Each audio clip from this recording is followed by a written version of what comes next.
Feeling stiff or sore after a long ride? Follow along to learn my favorite stretches after cycling.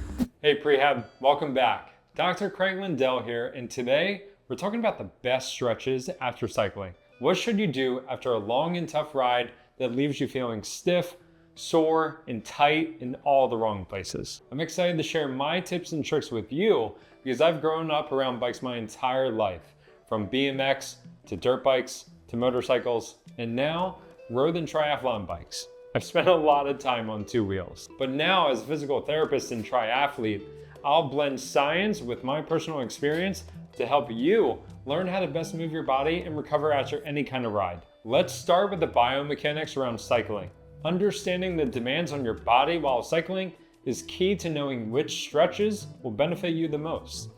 There are 4 components to address, number 1 being saddle, 2 handlebars, 3 pedals, and 4 cycling mechanics, which will guide us towards the right stretches and movements to incorporate. Let's begin with the saddle, also known as the bike seat, whichever you fancy. Sitting is a part of cycling, which means we have to manage things like pressure points, friction, pain, or even things like weakness or numbness on specific areas of the body from prolonged sitting. The type, length, or frequency at which you ride can make these things more or less problematic. But being comfortable is a huge part of cycling worth addressing, which is where we will focus on the pelvic girdle and supporting musculature. So whether it's a 30-minute ride or a 6-hour ride, we're going to cover exercises that help. Number 2 is handlebars. This is another point of contact, giving us the ability to support ourselves with the upper body. Whether you're using your hands or your forearms, handlebars and things like aero bars significantly influence the amount of pressure and stress on various parts of the body. Your hands, wrists, shoulders, neck, mid-back, and low back are all at play here. So we're gonna focus on exercises to cover everything. Pedals, the final point of contact between you and your bike, are going to influence the stress on your motor. That is your hips, knees, and ankles. Of course, bike seat and handlebar position, as well as pedal position, are all going to impact one another, but appreciating your pedal setup and how you put force into the pedal will make the foot and ankle an important area to address as well. Last but not least is cycling phases. You have your power phase or power stroke, and then you have the recovery phase or recovery stroke. As one leg is beginning the power phase, the other leg is beginning the recovery phase. Imagine looking at a normal bike crank positioned on the right side of your bike and picture a clock. From 12 o'clock to 6 o'clock is going to be the power phase, and then 6 o'clock back to 12 o'clock is going to be the recovery phase. Almost all the force you generate through the pedal should happen during the power phase, with just enough force during the recovery phase to make your opposite side's power phase even more productive. The main muscles responsible for generating force during the power phase are going to be the quadriceps, the glutes, hamstrings, and calf muscles. During the recovery phase, the hamstrings, tibialis anterior, and hip flexors work together to finish the pedal stroke. The rest of your body, including the core muscles, specifically your abdominals, erector spinae muscles, and your upper body muscles, work together to maintain posture and balance while providing stability to you and your bike as you cycle. With all that being said, let's dive into exercises and movements that you can incorporate after cycling to help focus on those 4 components. All right, let's begin with exercises for the saddle. So whether it was a short ride or a long ride, if your butt is sore, honestly, the best exercise that you can do is going to be a happy baby. Listen, I know that this is a weird looking exercise, right? But just being able to really open up your groin, get into good hip flexion, bringing your knees towards your chest, you're just getting pressure off of your sit bones. You're helping to stretch out that area. And honestly, just hanging out here, doing some deep breathing, this will go a really long way. And it's just gonna be one of those better exercises to do by yourself at home or in private. The next exercise is going to be a little bit of a movement flow, world's greatest stretch. If you're familiar with it, we're going to start on our hands and our feet in a tall push-up position. And then from here, I want you to drive one foot up. And again, we're just going for a good hip and groin stretching emphasis, right? So we're just trying to create as much separation between our thighs, knees, and our groin. We just spent a lot of time sitting in the saddle and then just being able to stretch. So you can get the knee down if you want, and then really just driving your hips forward. How much of a good glute stretch can you get? Do it on both sides, right? If this feels even better, you can tolerate it. Not any pain or discomfort in the front of your hip, great. I'm dropping that knee. Now we can come down into a half kneeling hip flexor. From here, if you feel like you're really stiff, tight in the front of your body, reach up overhead with that arm, and I want you to focus on engaging your glute.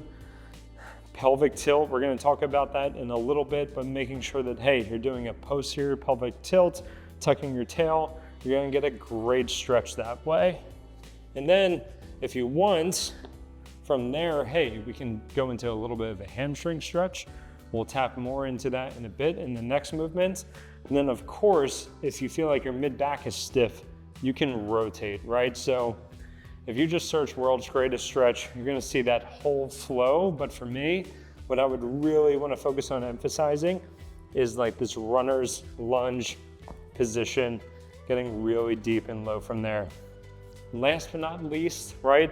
Let's begin stretching our back a little bit and just doing something like an up dog and down dog, right? So beginning to stretch the abs, sitting in a saddle, right? We're kind of tucked in here. So we really want to open up the front of our body. So I like to spend time here, going from a up dog to a down dog. And then you can just repeat this and you can make it as easy or as aggressive as you would like it to be. But now let's transition to pelvic tilts. The last exercise regarding saddle is going to be pelvic tilts, right? So at prehab, we're all about working upstream. Let's focus on eliminating problems before they even happen in the first place. And honestly, if you're dealing with saddle pain, well, what is it that you're doing when you're in the saddle while cycling? So what I really like to have myself, as well as a lot of clients, focus on is just doing pelvic tilts. Are you even sitting on your sit bones, right? And then are you far enough back? Are you too far forward on the seat itself? But being able to practice pelvic tilts, understanding where your body is in space relative to the saddle. And then from there, okay, get into a good position and now practice doing flexion and extension from mid back or even the low back, right? The low back is gonna move with the pelvis, getting into different positions and even practicing cycling while being able to hold that. Right, we talked about, hey, your core muscles in your upper body are going to work to support your body while cycling and supporting the bike itself. So just practicing these pelvic tilts before, during, and after cycling is just gonna improve body awareness as well as hopefully eliminate saddle soreness in the first place. Moving on to the next component, which is going to be handlebars.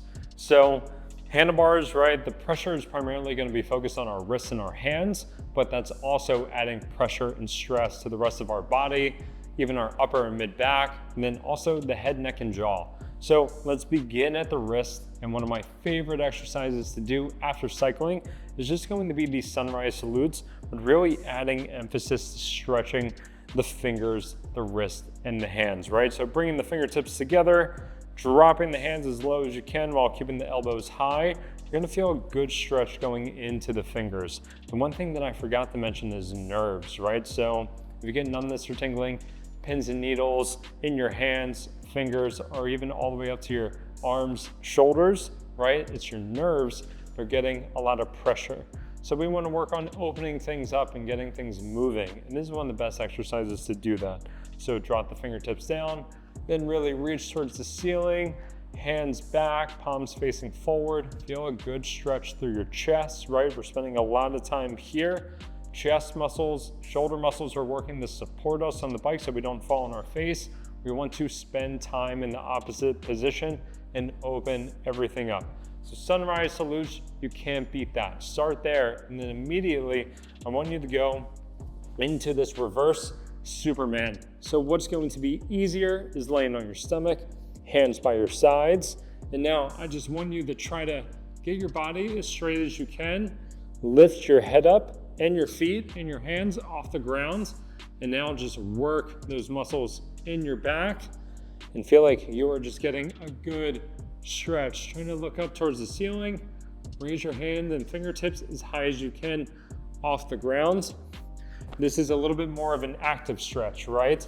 You're not just hanging out passive, but you are going to get time, good time spent in the opposite position of usually cycling. We're very flexed, right? So reverse Superman, if you want to make that a little bit harder, you can go with your arms up overhead and really reach. It's going to help strengthen your entire posterior chain. The last exercise, we're going to focus on stretching muscles related to our upper neck, as well as get our jaw in a good position. So if you're spending time in aero bars, you're having to kind of look up like this, or you're cycling low, trying to get aero, those deep neck extensors, they're working hard. Your upper back, all those muscles are working hard to support yourself, but let's spend time in the opposite position and feel a good stretch. So what I like to do is we'll be down on our hips, on our elbows, and now we're going to press our chest away from the ground, try to push our shoulder blades apart, and then from here, really try to tuck the chin, and then rotate. I want you to focus on getting your chin towards your chest, towards your sternum. And you're literally from there, just trying to rotate as far as you can. If your shoulder blades are tired or that's too challenging, you can practice this on your hands with your elbows straight. So again, we kind of do that upper cat-cow, get our shoulder blades moving, press the shoulder blades apart, and then get our neck nice and long, point our chin down while trying to keep our head up towards the ceiling, and then rotate. And if anything, you should feel good stretch back here, muscles working in the back of the upper neck, lower neck, and in between the shoulder blades. And this is gonna feel really good after spending a lot of time in this position. Keep an eyes on the road and know where you're going. All right, moving on to the next component, which is going to be pedals. So pedals, we're thinking foot and ankle, we're thinking calf, but honestly with pedals, we're sitting on a seat and then our feet are usually clipped into a pedal, or still, even if you're not clipped in, you're driving a lot of force through the pedal. Well, what's in between the hip and the foot? It's going to be the knee. So often you hear a lot of people dealing with knee pain in cycling. Well, one of my favorite stretches to do after a hard ride, or if my quads are really sore, is going to be this pretzel stretch. So we're kind of twisting our body up like a pretzel, and that's why it's called that. So laying on your side, get the top leg over you, get the knee up nice and high, at least hip height. And then from there, you're going to grab the opposite foot and you're going to try to engage that glute on that side.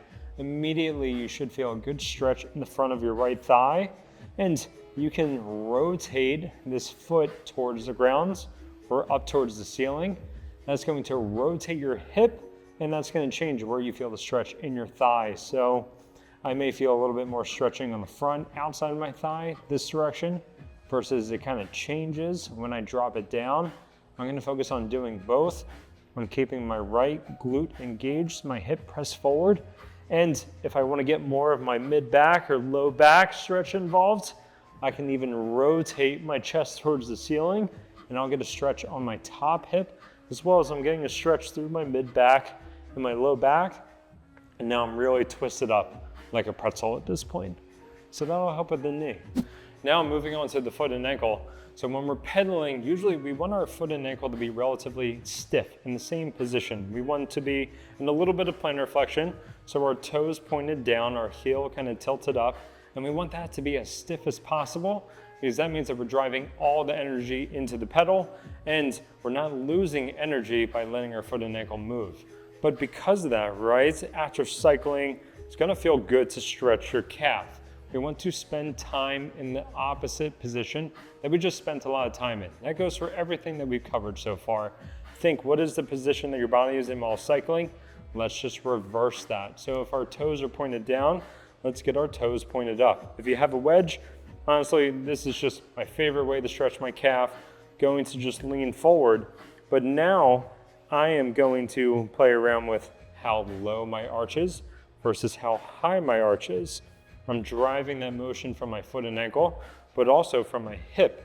You can see my glute is working to help rotate my hip, which is ultimately going to rotate my shin bone, my tibia, as well as my foot and ankle. So if I really rotate out, I'm going to feel a different stretch and pulling. I feel that go all the way down to the heel, versus if I let everything kind of rotate in, that changes the pulling. Wherever you feel the stiffest or tightest the most, just hold that position, and then you can kind of pulse in and out. If you don't have a wedge, that's okay. Just take advantage of a wall, where I can just take advantage of literally getting here, and I can focus on that same thing of rotating, and okay, what feels really stiff versus, that doesn't feel too stiff, I don't have to work that. Just spend a few minutes on each side. All right, the last component we talked about was cycling anatomy, cycling mechanics. We talked about all the muscles that are involved during the power stroke, as well as the recovery phase. And this wouldn't be a prehab video if we didn't work upstream and talk about what are some exercises to prevent any of the issues that I've talked about so far with the saddle, with the handlebars, or with the pedals, or the biking mechanics in general. So of course, here's a great strengthening exercise that's gonna work on all of those muscles specific to cyclists in that cycling position. And of course, if you like this exercise, definitely check out the other video that we're going to recommend. In order to do this exercise, ideally you have a loop band, get it around the top of your feet. What we're going to be doing is your traditional psoas march, where we get our knees over our hips. We're going to have our feet facing the ceiling. And then from there, one leg is going to stay up while the other leg drops down. And we want to make sure that our low back is flat. We're very much so tucked. Think about doing a crunch. Keep your chin up and down as well. And then from there, we're just moving the legs. So really engaging our abs, our core. We're working our hip flexors. But now take a weight, a kettlebell, a dumbbell. I want you to hold that up overhead. And now we're getting upper body involvement as well, where we're having to use more muscles associated with our core, like our lats, shoulders extensors. And then you're focused on just staying really, really engaged. And you're doing this for time. It's not an easy exercise, right? You shake a little bit, maybe doing it for the first time. You can hear the shake, you can feel the shake in my voice, right? But this really engages all the muscles from your neck, shoulders, abs, core, hip flexors. It's a great exercise to work on challenging those muscles that are going to be working and helping to support you while cycling. That's all for this episode of Prehab. If you enjoyed this video, be sure to check out our other content catering the cyclist. And if you're a triathlete or endurance athlete, you'll love our videos focused on running. If you're looking for more prehab exercises, like I showed in this video, organized in a workout format, download the Prehab app and explore our programs and workouts. See you next time.